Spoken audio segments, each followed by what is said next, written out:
Welcome to Season 3 of On the Mic with Dr. H, the Global Mentor Coach, and you're listening to Business Basics. This podcast is dedicated to helping you grow your business.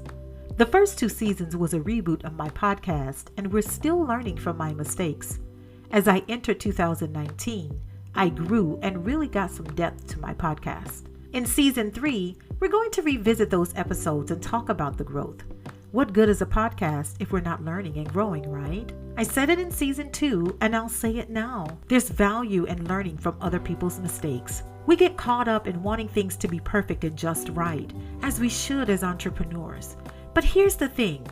Entrepreneurs are perfectly imperfect, and that's the fuel to their resiliency.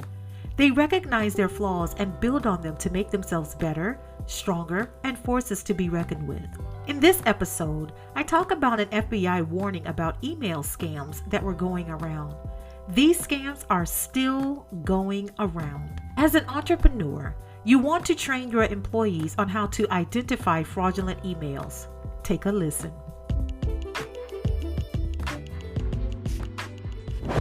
Welcome back to another episode of On the Mic with Dr. H, the Global Mentor Coach. And in this particular episode, I want to talk about a new scam.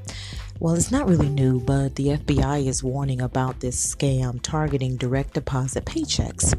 So as an employer, you want to make sure you are educating your workforce, particularly if you are the HR person. You know, most small businesses, the owner is the HR person. You know, you run the day-to-day business, you're the sales, you're everything. If you have employees, no matter if it's 1 or 2, you need to educate your workforce, particularly on email scams, because that's how this starts, okay? What ends up happening is these scammers email employees asking for them to update their direct deposit information. So one of the things you want to do is have regular training, annual training, preferably, or every 6 months, it's up to you, on email scams, how to spot fraudulent emails. This is very important because when those things come through, then, you know, employees will be aware and they know how to spot what they need to spot. And you can kind of avoid this. Of course, if you have a really small business, 5 or less employees, so to speak, you know, you can have conversation and you can just let them know, listen, if I need you to update your direct deposit information, I'm right here. I will ask you. I will not send it to you in an email. And if I do, you will know when it comes. But, you know, you have to think, how often would you as an employer need your employees to update their direct deposit information? That rarely happens.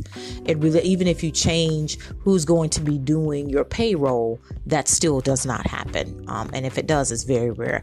But, you know, you won't need to be entering that information. And what ends up happening is the employees who fall for this share that information, and it helps these hackers, these scammers, get a backdoor entrance, so to speak, into the company's site, so that they can redirect.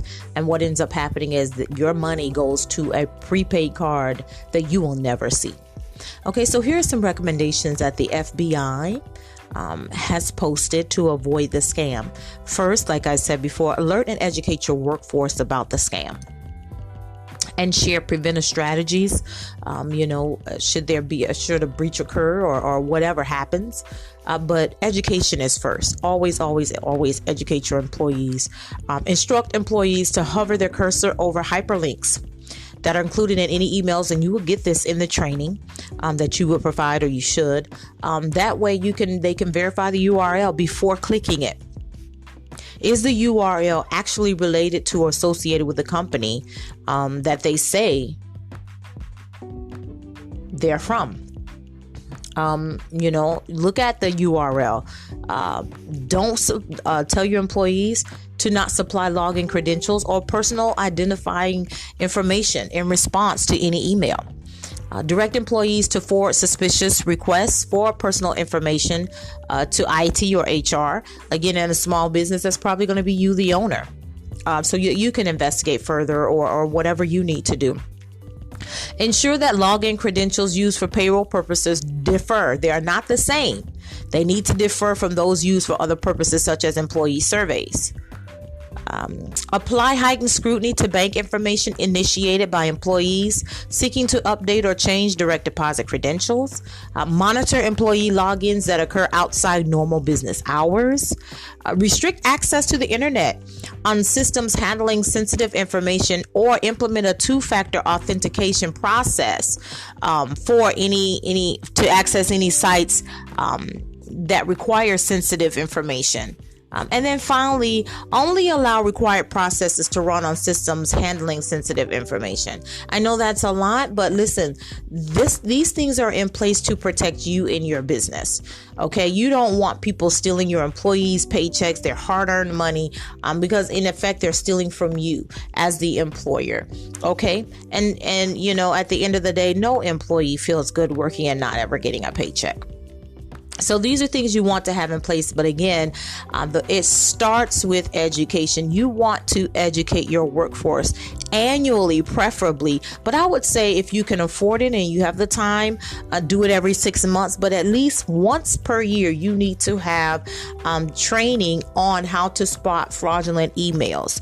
IT, internet training, all of these different things on the safety and security of the internet, emails, these kinds of things that will impact your business. Okay, so that's just a little something there for you on the scam that's currently going on targeting direct deposit paychecks. Just be a little bit more diligent, do a little bit more due diligence, and be cautious, and then teach your employees to do the same.